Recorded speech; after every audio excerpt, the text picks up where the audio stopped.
Hi, I'm Nisha DeGaring, host of Good Things Utah, and I've been a longtime supporter of Todd's Beliefcast. I hope you find inspiration in the courageous stories shared by the amazing people Todd features on his show. The guests serve as shoulders for us to stand on, allowing us to see a little further and cultivate belief in oneself. Remember, you have the dignity and power to change. I encourage you to keep striving and believing in yourself. Enjoy today's podcast. Hello, everyone. This is Todd Sylvester, the host of the Beliefcast. I am honored to welcome Britt Reid on my podcast today, a man whose story reminds us that redemption is always possible. Britt is a former Super Bowl champion coach for the Kansas City Chiefs, where he was coached under his father, legendary head coach Andy Reid.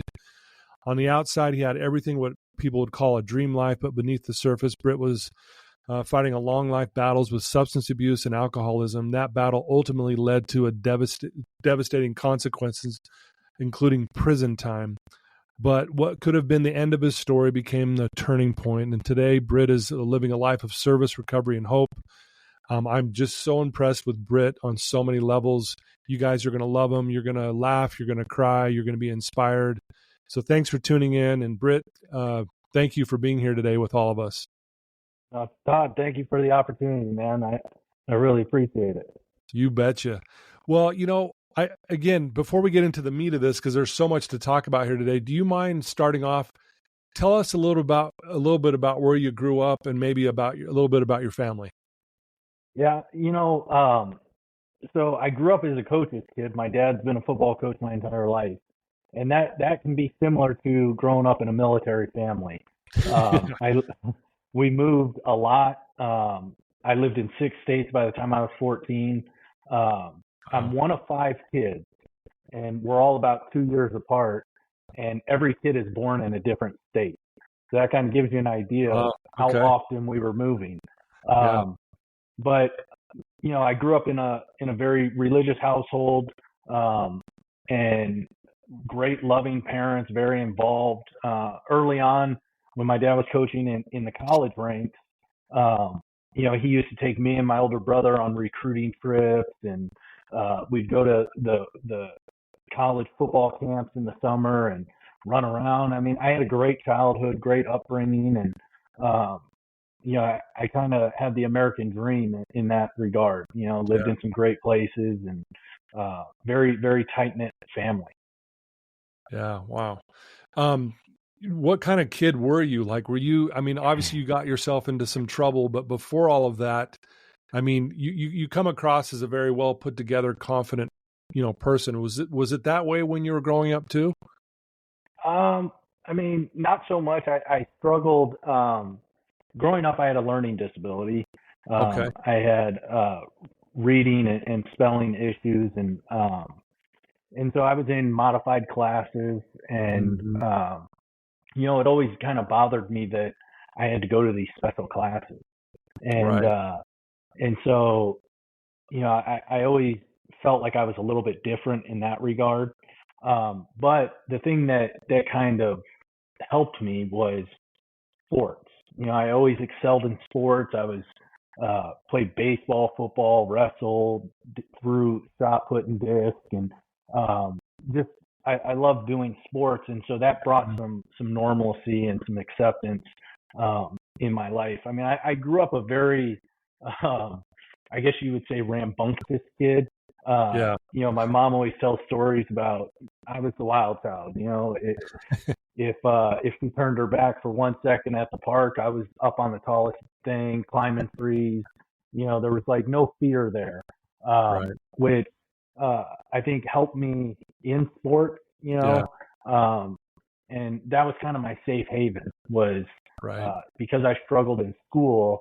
I could go out onto the football field, baseball diamond, whatever it was, and I felt accepted because I excelled in those sports. And so that being said, I think sports also helped drive my determination, my grit, my work ethic to excel eventually in school. So I ended up working really hard to get out of those modified classes.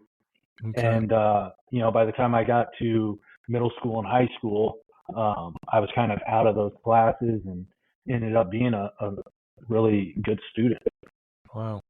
Yeah. So again, I think one of the qualities you have, because I've heard this from other people that know you really well, you're a very hard worker. And I think that obviously plays a part in why you did so well. And you took these challenges and said, hey, I'm going to overcome them and be better. And it makes, it's no surprise, you're climbing walls and this and that, which makes you even better at sports, because kind of like that no fear, I'll do anything. Right. Absolutely. Yeah. I work with a lot of sports clients who have been, in high level areas of, whether it's basketball, baseball, or football.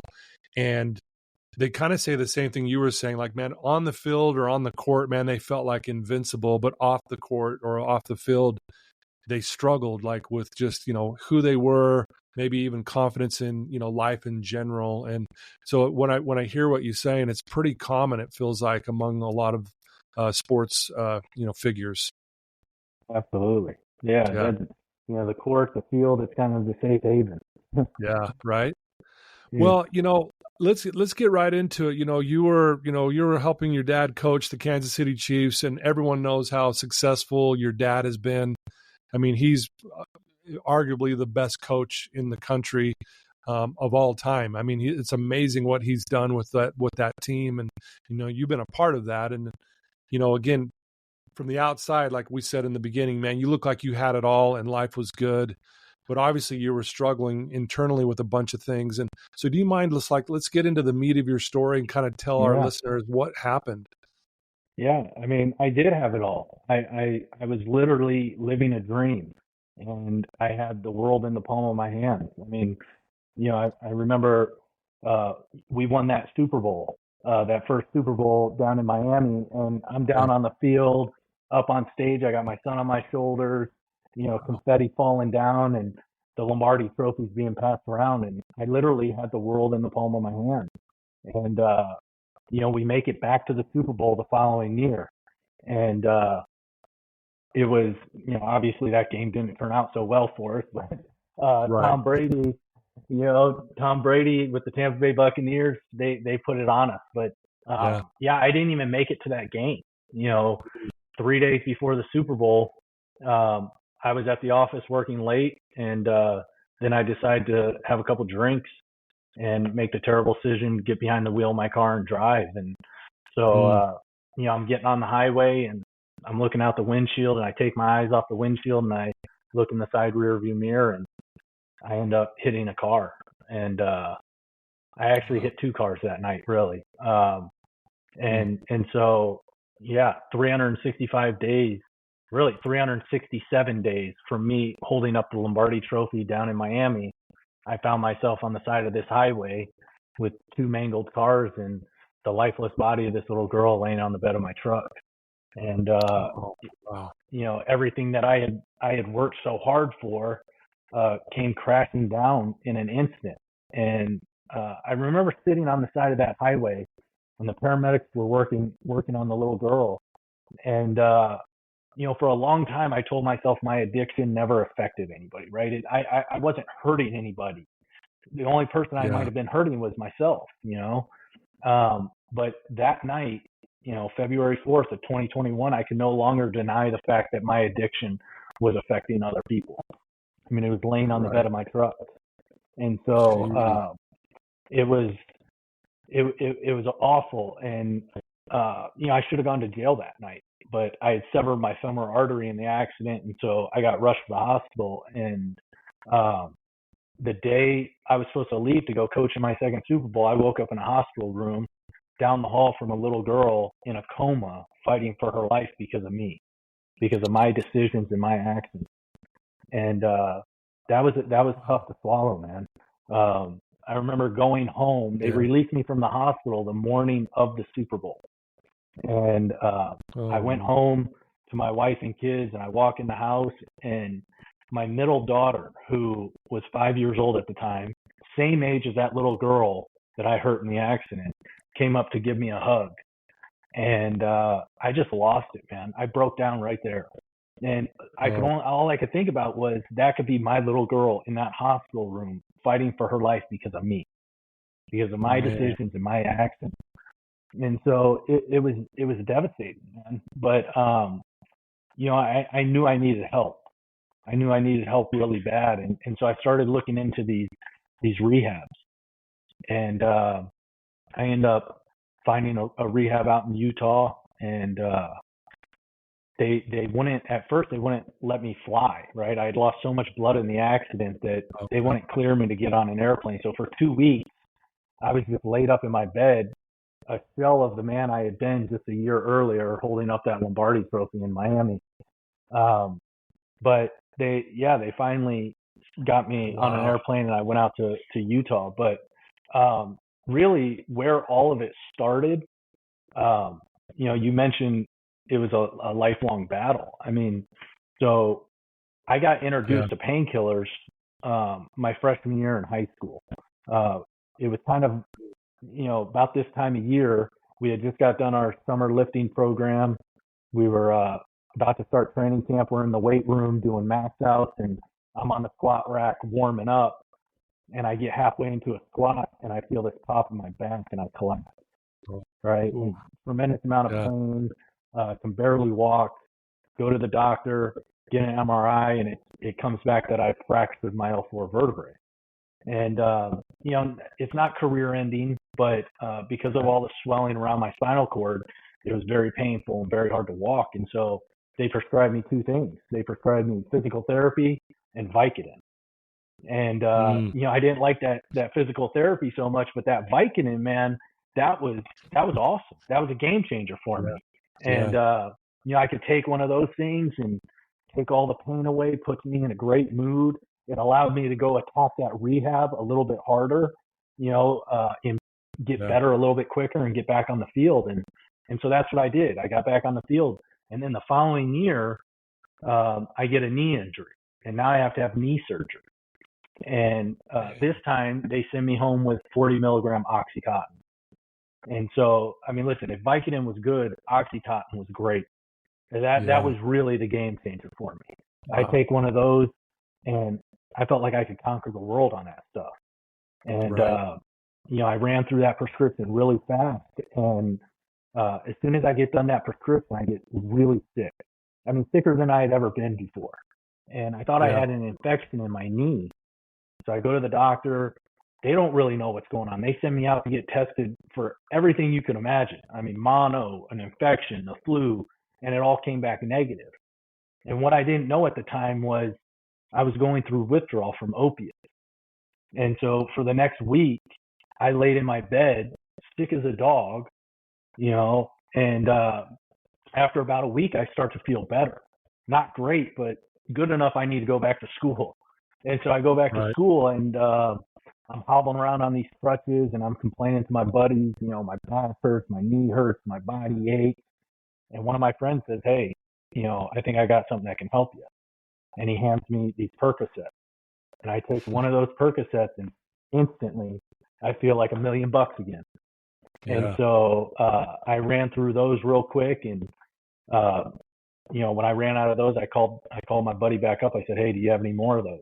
And, I went from one guy to the next, to the next, to the next. And before you know it, I'm 16 years old, and I got a drug dealer in North Philadelphia. Jeez. And it was crazy because I had no business being down in these neighborhoods copping these drugs off a street corner. And but I figured something dawned on me pretty quickly was these painkillers, man, these pills are expensive. And I got to figure something out because this isn't financially sustainable. And right now, I can't live life on life's terms, right? In my mind, I couldn't live without these pills. Right. And so I figured out pretty quickly that I could sell drugs over here and support my addiction over here. And so by the time I'm 17 years old, I'm now running around the suburbs of Philadelphia slinging anything I can get my hands on. And it was a mess, man. It got bad. I had a brother 2 years older than me, right? And best friend in the whole world, right? I mean, like, we did everything together. We grew up as coaches' kids. Like I said, we moved a lot. and it never really mattered where I went because I always had my best friend with me. Yeah. But this guy was straight as an arrow, right? He never drank, never smoked, never did anything.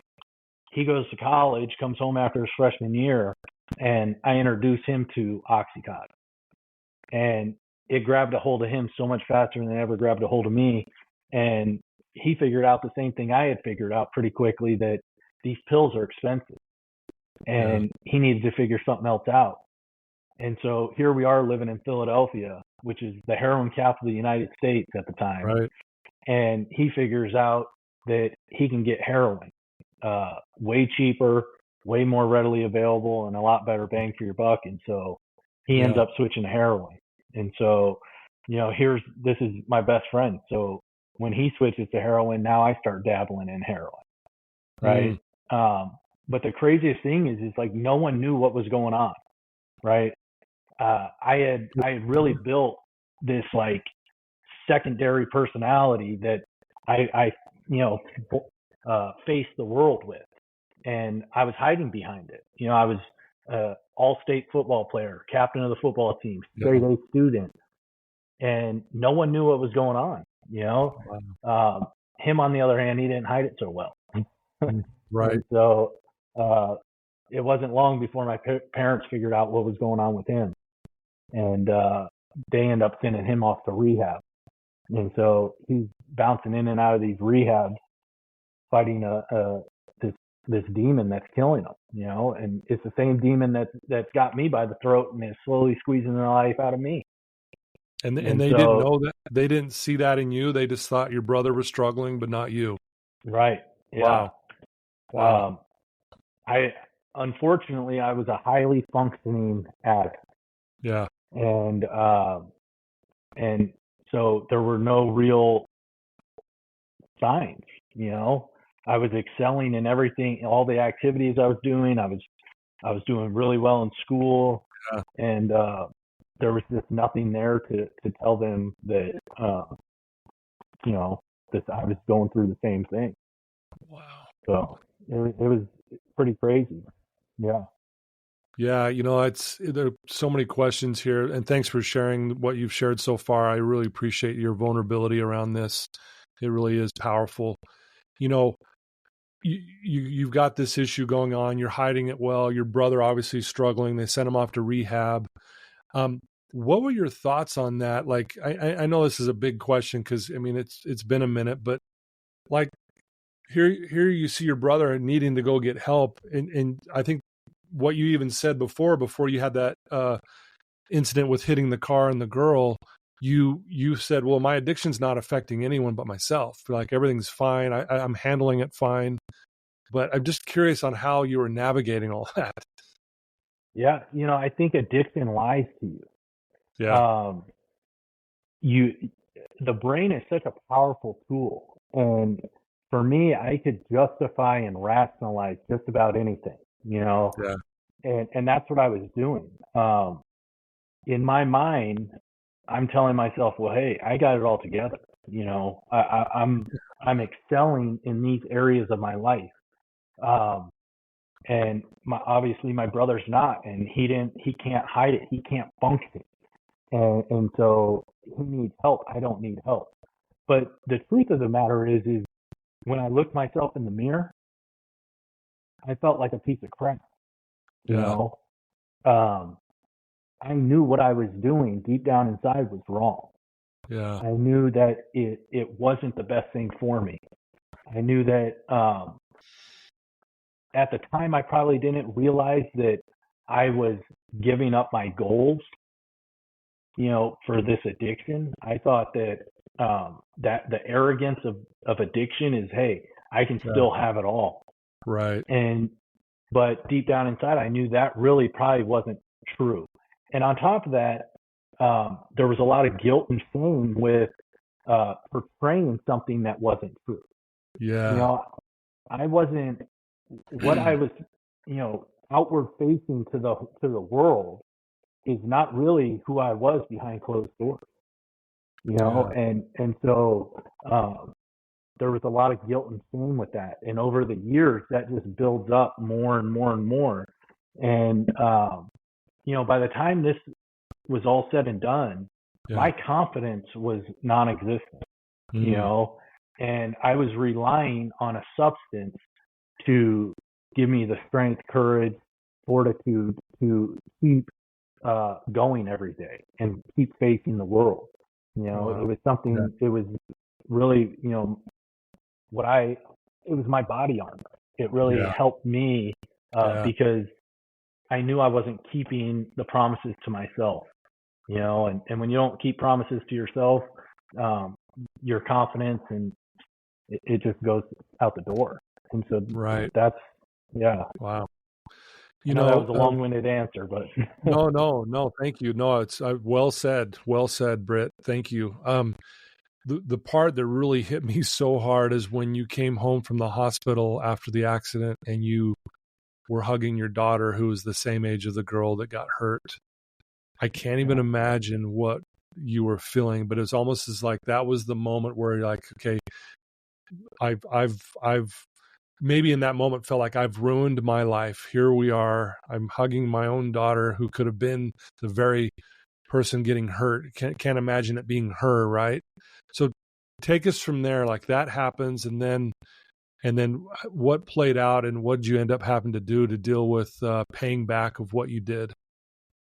Yeah, and so I went to rehab, and I believe in life, God puts messengers in our life at certain points in time to share messages with us that can truly help and benefit us in a positive way in life. But unless you have the right thinking, you can't accept these messages and apply them in your life to do just that. And so when I walked into that rehab in 2021, my thinking had finally changed, right? I walked in there with a very receptive mindset. I had been severely humbled. And unfortunately, it took me almost killing myself and another human being to finally get to that point. And listen, before that, there was a lot of chances to right the ship, and there were periods of time where I did right the ship, but I couldn't sustain it because, so I used to tell my players all the time, right, that it doesn't matter how good you are, right? I coach Chris Jones, who arguably right now is the best defensive lineman in the National Football League. Right. And I used to tell him all the time, it doesn't matter how much God-given talent you have. If you don't work on the basic techniques and fundamentals, right? Yeah. Every day, every single day, and just keep that blade sharp, right? That stuff starts falling off. And then those little things, those small details start to build up, and then they become big issues. And I wasn't practicing what I was preaching, right? I wasn't doing those little things, the little daily things, staying spiritually fit, right? Doing all my reading, praying, staying in contact with like-minded people. I wasn't being of service. And so it's when those things start to go, you're headed for a relapse. And that's what happened to me. But when I walked into that rehab, I walked in there very humbled, and I was ready and receptive to receive any message. I was ready to do whatever I had to do to right this ship. And so when I walked in there, I met this guy. I was paired with a drug counselor, this old biker dude from Philadelphia, right? Right. Who is like literally the most blunt person I'd ever met in my life. And he doesn't really care how things land. He's going to tell you exactly what he thinks, when he thought it, and that was that. But I needed that at that time. And so I specifically remember this one time early on, I walked into his office, and he looked at me, and he kind of had this little smirk on his face. And he was like, "Man, Britt, you look like you're struggling." And I kind of laughed. I was like, "Yeah, dude, I am struggling, man." Yeah. Like there's a little girl, she just came out of a coma. I don't know what her life is going to look like. I don't know if she's going to recover. I've lost everything. But the thing that I was struggling with most was like, how did I get here again? Because this wasn't my first time looking at prison time. Right. And I remember him looking at me and he said, "Listen, Britt, we all go through hard times in life. Some of us harder than others. And you got to be able to navigate both of these, right? The good and the bad. And you don't know the good without the bad. But you got to be able to navigate both of these with some grace and humility." And then he said, "This too shall pass," right? The good times never last and the bad times never last. Yeah. And then he said something that really, really struck me, and he got me thinking. And he said, "I've gotten to know you pretty well here, and I know you're going to make it through this." And at this point, I didn't know if I was going to make it through it, right? I had that little girl passed away. I don't know if I'd be sitting here talking to you today. There were a lot of really bad thoughts that, hey, I don't really want to be here. If I take someone else's life, man, I don't want to be here. I don't deserve to be here. Right. But he said, "You're going to make it through this." He said, "You got a long road ahead of you. You're going to do some prison time, but you're going to make it through that. The real question is who do you want to be when you make it out the other side?" And, that got me really thinking. I was like, man, I'm not sure. I mean, I know what I don't want to be, right? Like I had been to jail before. I knew what I was walking into. I knew I was walking into one of the most negative, violent environments on earth. And that negativity and violence has a funny way of slowly seeping into guys. And when they leave there, they can leave there very hardened, negative people. And I definitely did not want that. That happened to me the first time I left jail, right? Okay. I remember my siblings telling me, "Man, you just weren't the same. For a long time, you were kind of hardened and a little bit negative, and the way you saw things was not right. It wasn't how you normally see things." And so here I am now facing that same adversity, right? But this time I now have people relying on me.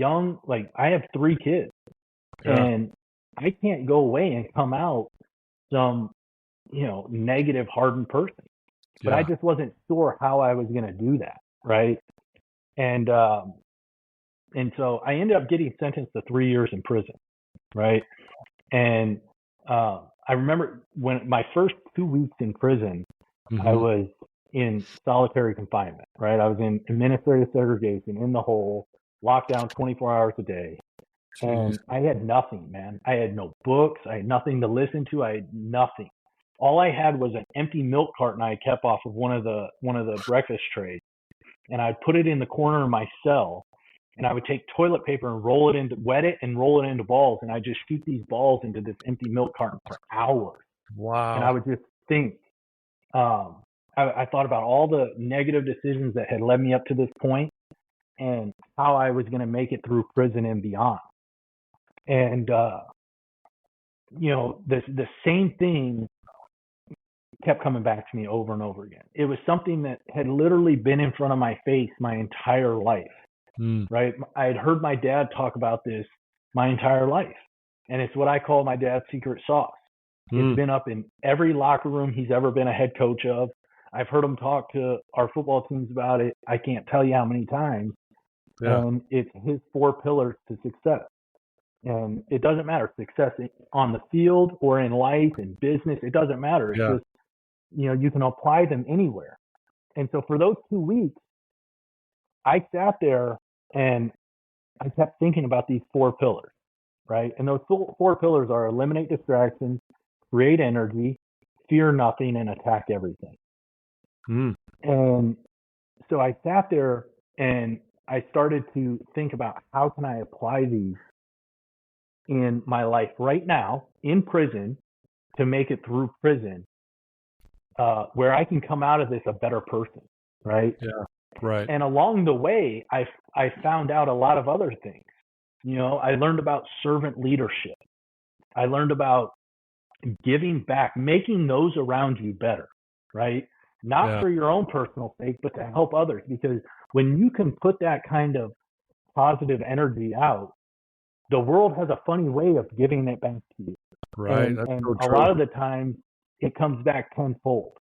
I want to take a moment to express my heartfelt gratitude to the incredible sponsors of the Beliefcast podcast. First, Craig from Craig Swap and Associates. If you need an attorney, he's your guy. Trustworthy, compassionate, always there when you need him most. Next, Wasatch Recovery, the greatest university on the planet, transforming lives one day at a time. Sandy from Minky Couture, the creative genius behind the most comfortable blanket you'll ever wrap yourself in. Comfort like no other. Special thanks to the award-winning pianist Paul Cardall for his beautiful music that brings inspiration to every episode. Yeah. And, the other thing that I had learned prior to going to prison, but it was really reinforced in prison was, and it goes along with create energy, right? Because I struggled with create energy. That part of it was hard for me because I'm in the most negative, violent environment on earth. And how do you create positive energy in an environment like that? Right. But, so the thing that was reinforced was, I didn't have a lot of choices in prison. They strip you of that, right? You don't get to choose when you eat, when you shower, when you go to bed, when you wake up. Those things are all told to you. Yeah.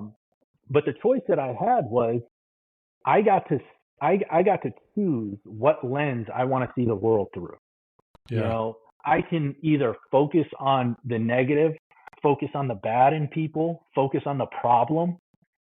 But when I do that those negative, the problem tends to grow and get magnified.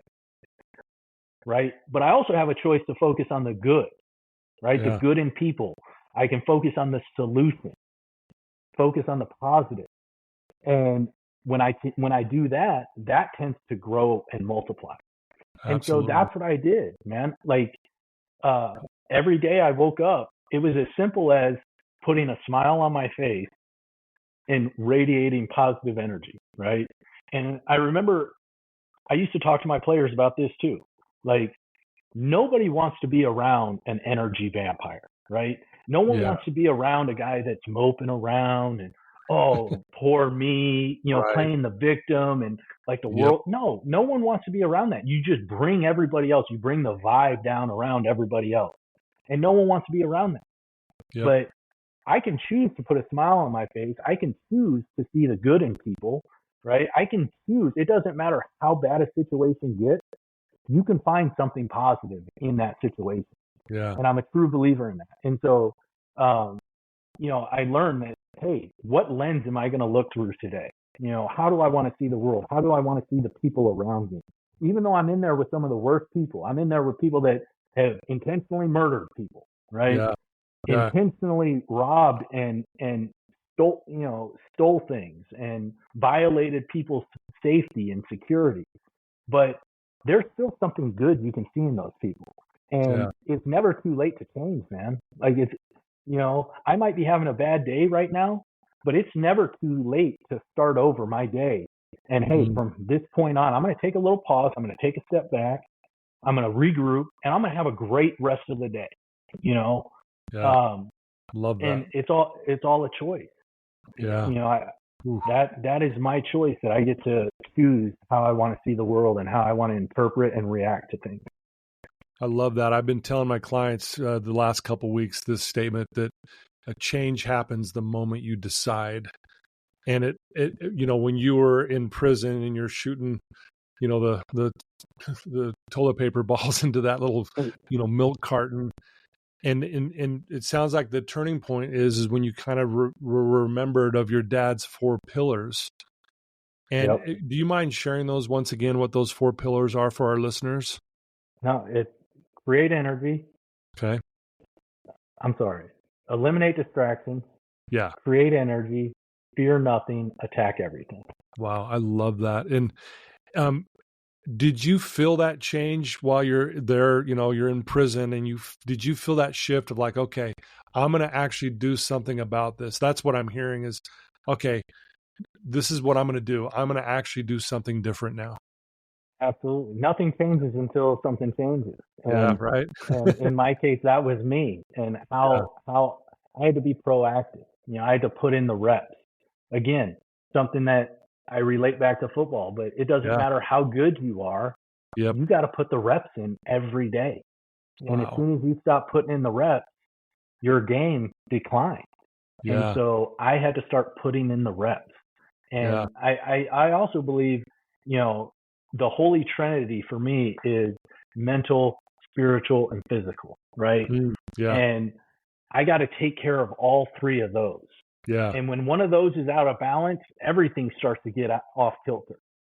Yeah. And so I got really serious about my spirituality. Because, listen, I'm in one of the most negative, violent environments on earth. I'm lower than low. And it didn't even end with going to prison. When I was in prison, my wife ended up filing for divorce.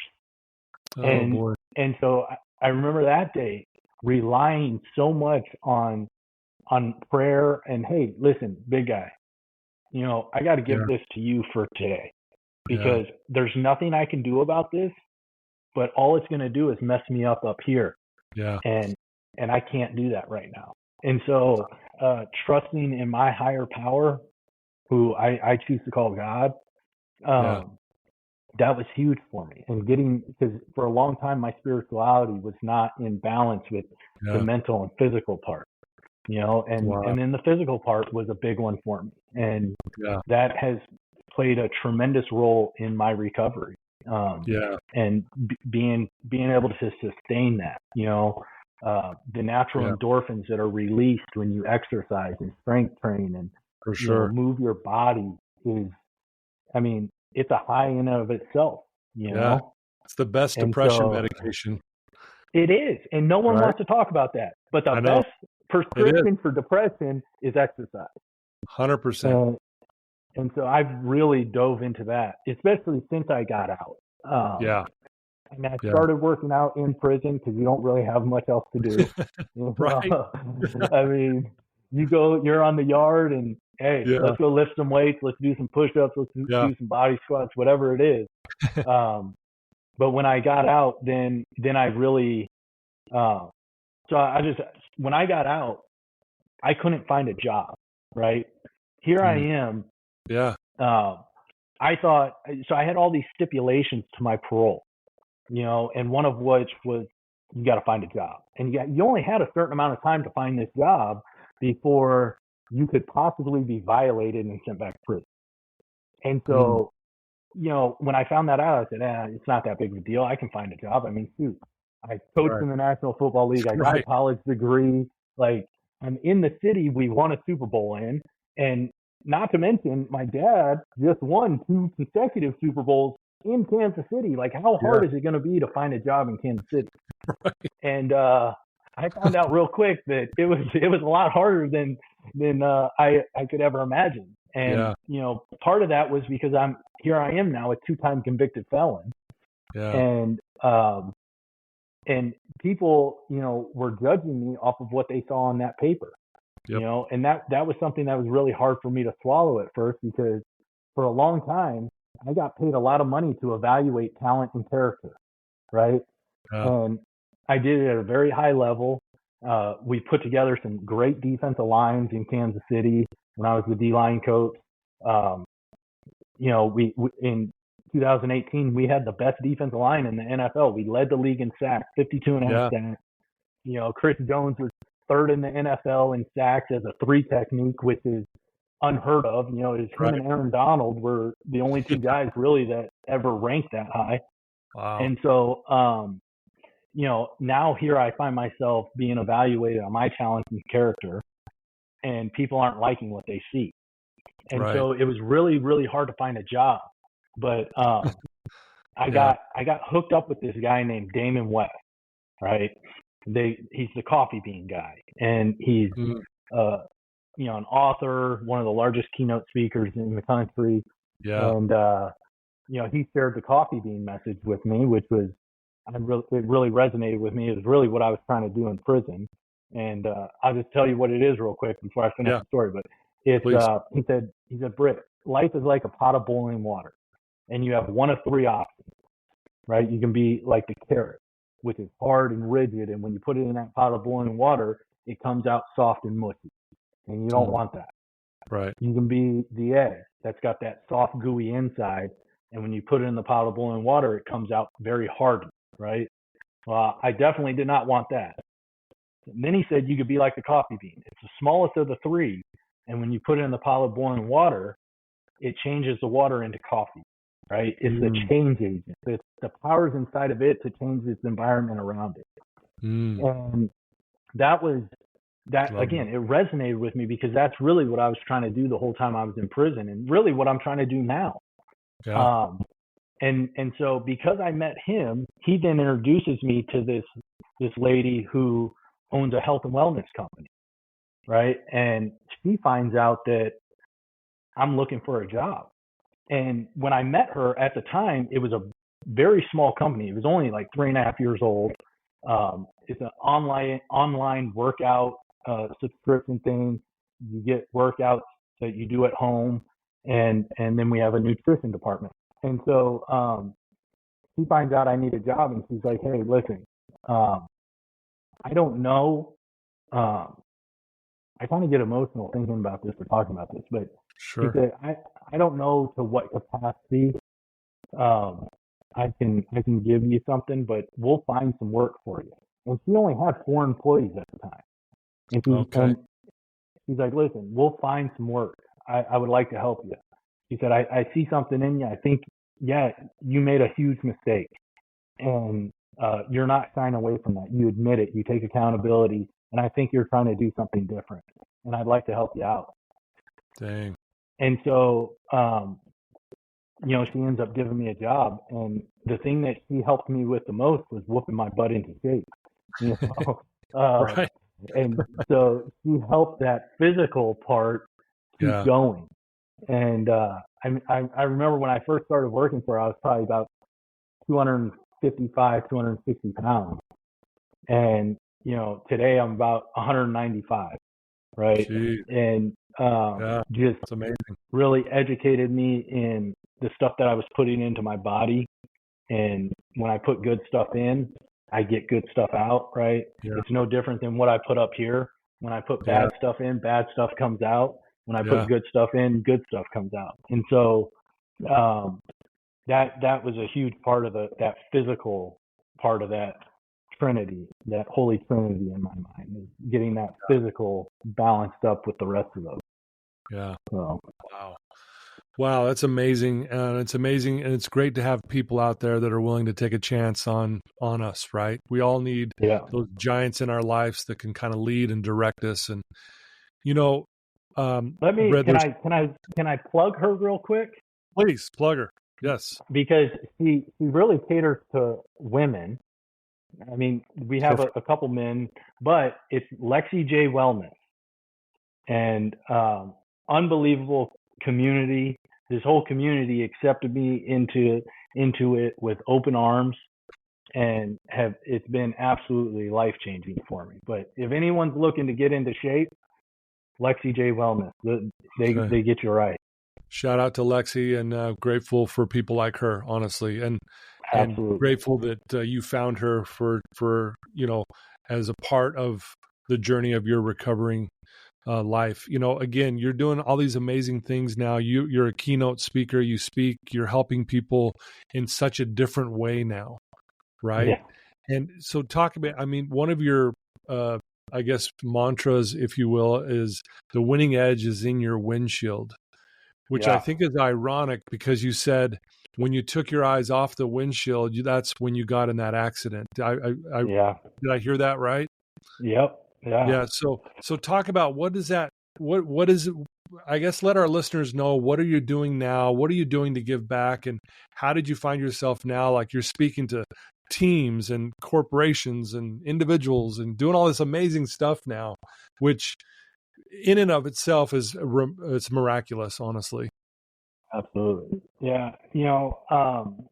The windshield thing came about because of my story. And, when there's a reason why our windshield is a lot bigger than our rear view mirror.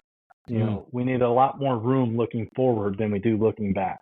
Yeah. And that's true in life. When you live in the rear view mirror, when you live in the past, whether it's the past good things you've done or the past bad things you've done, right?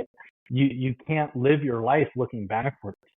That winning edge is in the windshield. What can I do from this point moving forward? That's the only thing I have control over, right? Is the here and now. And if I keep doing the next right thing from this point moving forward, right, I can change the future, and the past doesn't define me. And Right. that was something that I had to really wrap my mind around because of all these innocent people that I have negatively impacted in my life because of my decisions and my actions. And the two biggest ones, and I didn't mention this, but that brother that I introduced to OxyContin, he ended up ODing and dying from an opiate overdose. Yeah. And for a long time, I carried around that guilt and the feeling that I had killed my best friend and brother. Jeez. And Wow. and in the program of recovery that I work, I'm supposed to make amends to people, right? Yeah. I'm supposed to call up these people that I've hurt and harmed and tell them I'm sorry. Well, I can't call my brother or go see my brother and say, hey, I'm sorry for introducing you to the drugs that killed you. I'm also not legally allowed to contact that little girl or her family and say, hey, I'm sorry for what I did. I made a terrible mistake, right? Yeah. And I know I've negatively impacted your life forever. I can't legally do that. If I do that, I go back to jail. And Jeez. so, my way of saying sorry to these people, my way of making amends is it's a living amends, right? How I live my life from this point moving forward is how I say sorry to those people. The people that I can't actually go and say sorry to. All I can do, I can't change the past. The past is the past. But what I can do is keep doing the next right thing. Be of service. Give back what was so freely given to me. Try to raise up those around me, right? And make their life a little bit better, right? Try to help them succeed. That's my goal now in life is I want to be a servant leader and help everyone around me, however big or small that may be. That's my way of saying sorry to those people and giving back. And so that's kind of where the windshield thing came from. It had dual meaning. It played a huge part in my accident and taking my eyes off the road, as I'm merging onto a highway. But it also plays a part in how I'm trying to right this ship and live my life from here on out. Yeah, beautifully said, Britt. This is a perfect segue. I had this quote that as I was preparing for this, that I wanted to share with you because I thought this really fits you perfectly. And it's a quote by Oscar Wilde, and I'd love to hear your thoughts. He starts it off by saying, every saint has a past, every sinner has a future. And then he goes on to say, beautiful, isn't it? A reminder that we are all unfinished stories, scarred by our mistakes, yet redeemed by the hope of what's to come. It whispers that even in the darkest moments can be stepping stones to light. That redemption isn't reserved for the perfect. No, it's for the broken, the flawed, the ones who have fallen and dared to rise again. The past doesn't define you. It shapes you. And the future, that's where you'll shine. I love that. Right? I mean, wow. And you really were just saying that, my friend. Like, that's the whole windshield concept. You do have a past, right? But you're looking at things so differently now. And man, we are maybe the flawed and broken ones, but that's what allows us to put ourselves in a position so we can help other people. And here you are doing that. I mean, it really is a beautiful, as hard as it is. And I'm sure you still have some things you wrestle with, but man, what a beautiful story of just, I'm going to do whatever I can to give back and be that living amends. Absolutely. Yeah. I need you to send me that. I will. I'll send that to you. But I thought, man, awesome. I think that describes your story perfectly. I appreciate that, man. It's, that adversity we go through, I think is our advantage, right? It's an adversity advantage. Yeah. I mean, listen, we all fail. Everybody fails in life, and we're all humans. We're all going to make mistakes. And all the greatest athletes I've ever been around had one thing in common, right? Yeah. They weren't afraid of failure. The great thing about failure is that it's the great learning tool that we have, and all the Yeah. great, whether it's in sports, business, whatever it may be, they have failed multiple times, but they learn from their failures and they come back even better. Right. And so, I mean, how a book starts doesn't dictate how it ends. Yeah. No, I love that. I think it's well said. So well said on that. And, so why don't, let our listeners know, like, what does the future look like now? Like, what are your future plans? Is it continuing to do what you're doing now, speaking to people and coaching and things like that? Is that ultimately like, this is the direction you're going? Or is there other things that we would like to, hear about what you're doing? Yeah. I mean, right now I'm focusing on the here and now, and I'm enjoying what I'm doing. I find a lot of gratitude and just a lot of pleasure in trying to give back and trying to help other people. And so I'm also, I'm enjoying being around my kids and help coach football teams and, just going to school activities and doing that stuff. But, I don't know where the future will take me. I'm really open to anything. I would like to go back into prisons and speak in prisons and try to bring some hope back to those people. That this isn't the end all be all. We can change, we can do something different, and we can be better.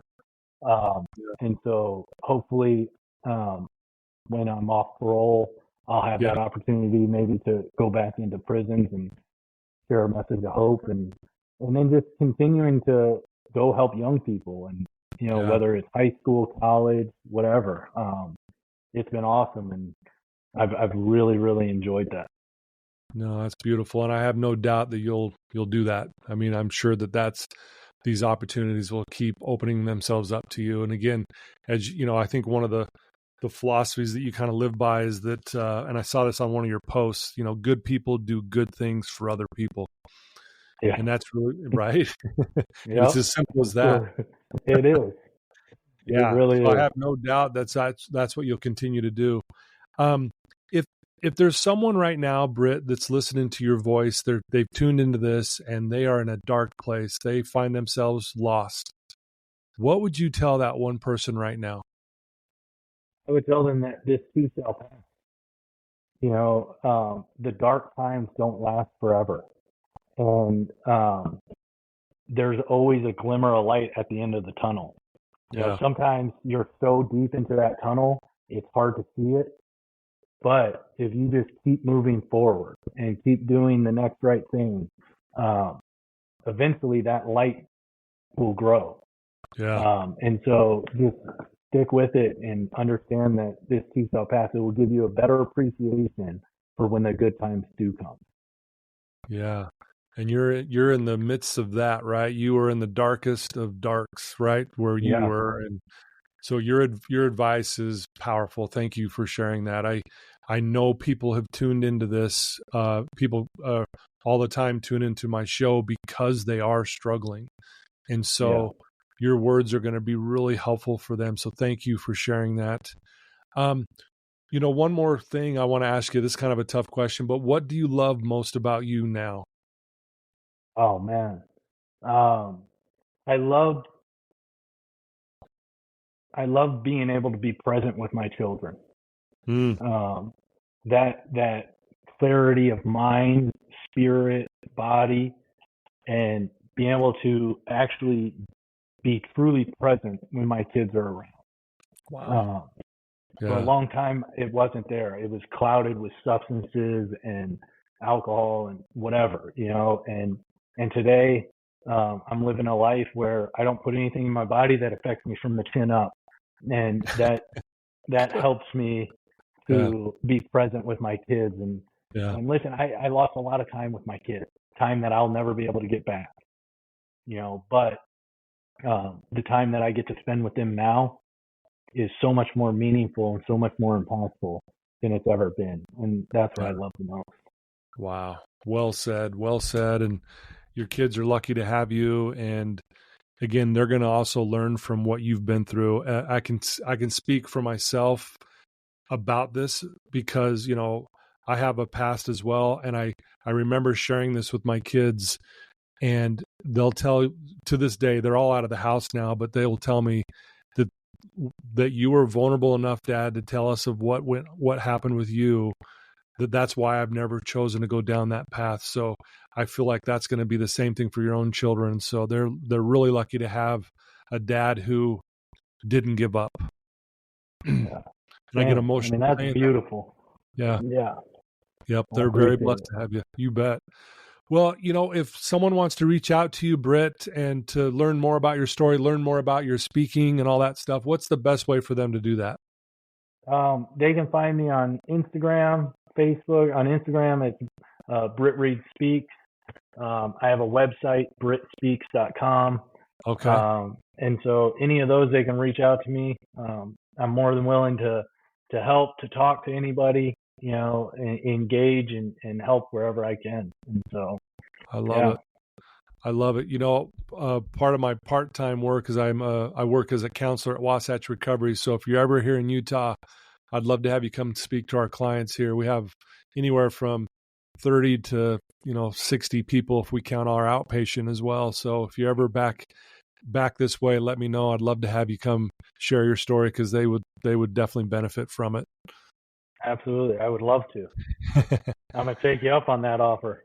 Okay, great. Well, thank you for taking some time, Britt, today. Your vulnerability really is inspiring, and I love how you just own your story. You're just owning it, and that is what authenticity feels like, sounds like, looks like. And so thank you for doing that. It means a lot to me. Well, thank you, and thank you for what you're doing, because I know this podcast in and of itself is helping a lot of people. And I love everything that you're about, helping in recovery, helping in mental health, all that. It goes a long way, and we need more people like that. Oh, thank you so much. Well, absolutely. I'll put all your links in the show notes so people can get right to you. And man, what a pleasure it's been to talk to you today. Absolutely. Same. I really appreciate it. Yeah. So hang tight. I need to talk to you when we wrap this up, but I want to let our listeners know, thank you for tuning in.